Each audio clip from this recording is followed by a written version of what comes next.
వైశాఖ పురాణము 14వ అధ్యాయము ఛత్రదాన మహిమ. శృతదేవ మహాముని ఇట్లు పలికెను.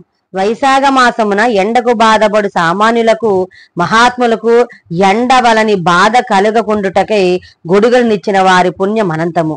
దాని వివరించి కథను వినుము. పూర్వము కృతయుగమున జరిగిన వైశాఖ మాస వ్రతమును వివరించు కథ ఇది. వంగదేశమున సుకేతు మహారాజు కుమారుడగు హేమకాంతుడను రాజు కలడు. మహావీరుడగు అతడు ఒకప్పుడు వేటకు పోయెను.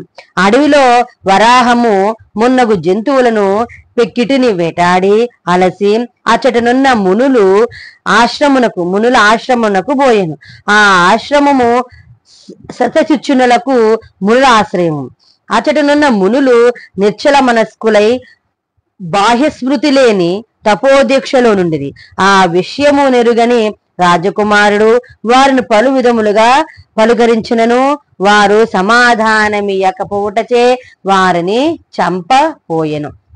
ఆ మునులు తనను ఆదరింపలేదని రాజు కోపగించెను. అప్పుడు ఆ మునులు శిష్యులు అనేకుల చెటకు వచ్చి రాజును వారించిరి. ఓ దుర్బుద్ధి, మా గురువులు తపోదీక్షలో నున్నారు.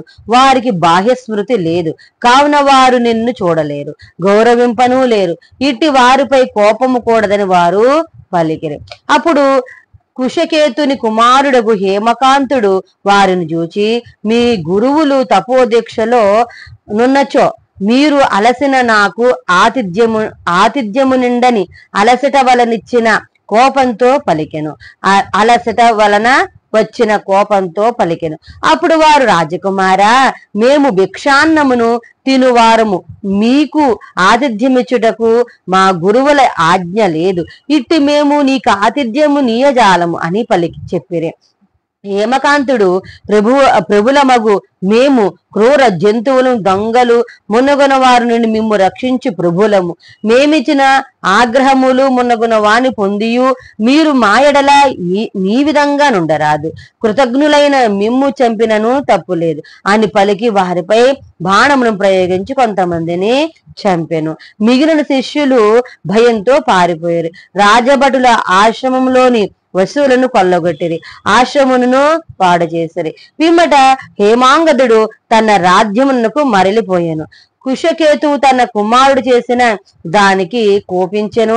నీవు రాజుగా నుండదగదని వానిని దేశము నుండి వెడలగొట్టెను. హేమకాంతుడు తండ్రిచే పరిత్యక్తుడై దేశ బహిష్కృతుడై అడవుల్లో నివసించుచు కిరాతుడై జీవింపసాగెను. ఈ విధంగా 28 సంవత్సరములు గడిచెను. హేమకాంతుడు కిరాత జీవనమునకు అలవాటు పడి కిరాత ధర్మములను ఆచరించుచు కిరాతుడై జీవించుచూ ఉండెను. బ్రహ్మహత్యాది దోషమున నిలుకడ లేక అడవుల కట్టి తిరుగుచూ జీవించు ఉండెను. వైశాఖ మాసమున త్రితుడను ముని ఆ అడవిలో ప్రయాణించుచూ ఉండెను. ఎండ వేడికి బాధపడి దప్పికచే పీడింపబడుచు నొక చోట మూర్ఛరిల్లెను. దైవికముగా ఆ అడవిలోనే ఉన్న హేమకాంతుడు వారిని చూసి జాలిపడెను. మోదుగా ఆకులను తెచ్చి ఎండ పడకుండా గుడుగుగా చేసెను. తన యొద్ద సొరకాయ బుర్రలోనున్న నీటిని జల్లి వానిని సేద తీర్చెను. తిత్రుడను వాని చేసిన ఉపకారంచే సేద తీరి సొరకాయ బుర్రలోని నీరు త్రాగి మోదుగాకుల గొడుగుతో ప్రయాణం చేసి ఒక గ్రామం చేరి సుఖంగా నుండెను. హేమాంగదుడు వ్రతము నాచరింపకపోయినను జాలిపడి త్రితునకు గొడుగునను కల్పించి నీటినిచ్చుడు చేవానికి గల పాపములన్నీ పోయెను. దీనికి హేమకాంతుడు మిక్కిలి ఆశ్చర్యపడను. కొంతకాలం అతడు రోగగ్రస్తుడై ఉండెను. పైకి లేచి ఉన్న జుట్టుతో భయంకరాకారులకు యమదూతలు వాని ప్రాణములు కొని పోయిచ్చిరి. హేమకాంతుడును వారిని చూచి భయపడెను. వైశాఖమున మోదుగాగల గొడుగును సొరకాయ బుర్ర నీటిని ఇచ్చిన పుణ్యజలమును వానికి శ్రీ మహావిష్ణు శివుడికి వచ్చి విష్ణువుని స్మరించెను. దయాశాలికి శ్రీ మహావిష్ణువు వెంటనే తన మంత్రిని పిలిచి, నీవు హేమాంగదు భయపెట్టుచున్న యమదూతలను నివారింపము. వైశాఖ మాస ధర్మమును పాటించిన హేమాంగదుని వారి నుండి రక్షింపము. హేమాంగదుడు వైశాఖ ధర్మమును ఆచరించి నాకిష్టమైన వాడయ్యను, పాపహీనుడయ్యను. ఇందు సందేహం లేదు. ఇంతకు పూర్వము అపరాధములను చేసినను నీ కుమారుడు వైశాఖ ధర్మమును ఆచరించి ఒక మునిని కాపాడినవాడు, మోదుగాకులు గొడుగును నీటిని ఇచ్చినవాడు. ఆ దాన ప్రభావమున అతడు శాంతుడు, దాంతుడు, చిరంజీవి, శౌర్యాది గుణ సంపన్నుడు, నీకు సాటి అయినవాడు. కావున వీని రాజుగా చెయ్యమని నా మాటగా చెప్పుమని శ్రీ మహావిష్ణువు విశ్వస్వేనుని హేమాంగుని వద్దకు పంపెను. భగవంతుని ఆజ్ఞ ప్రకారము విశ్వసేనుడు హేమాంగుని వద్దకు పోయెను. యమదూతలకు విష్ణువు మాటలను చెప్పి పంపెను. హేమాంగదుని తండ్రియగు కుశకేతు వద్దకు కొనిపోయి శ్రీ మహావిష్ణువు చెప్పిన మాటలను చెప్పి వానికి హేమాంగుని అప్పగించెను. కుశకేతు భక్తితో చేసిన పూజను స్తుతులను స్వీకరించెను. కుశకేతువు కూడా సంతోషంతో తన పుత్రుని స్వీకరించెను. తన పుత్రునకు రాజ్యం ఇచ్చి విశ్వసేనుని అనుమతితో భార్యతో పాటు వనములకేగి తపమాచరింపబోయెను. విశ్వసేనుడును కుశకేతువును హేమాంగుని ఆశీర్వదించి విష్ణు సాన్నిధ్యమును కరింగెను. హేమకాంతుడను మహారాజునైనను ప్రతి సంవత్సరం వైశాఖ మాసమున వైశాఖ వ్రతమును దానికి చెందిన దానములను చేసి విష్ణు ప్రీతికి ప్రాతుడయ్యను.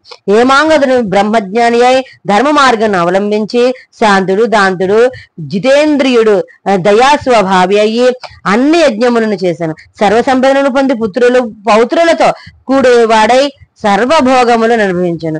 చిరకాలము రాజ్యమును చక్కగా పాలించి విష్ణులోకమును పొందను. శృతకీర్తి మహారాజా వైశాఖ ధర్మము సాటి లేనివి, సులభ సాధ్యములు పుణ్యప్రదములు, పాపమును దహించునవి, ధర్మార్థకామ మోక్షమును కలిగించినవి, ఇటు ధర్మములు సాటి లేని పుణ్యఫలమునిచ్చినవి శృతదేవుడు వివరించాను అని నారదుడు అంబరీషునకు చెప్పాను. 14వ అధ్యాయం సమాప్తమైంది. 15వ అధ్యాయం గురించి మరలా రేపు విందాము. అంతవరకు స్వస్తి. ఓం నమో నారాయణాయ.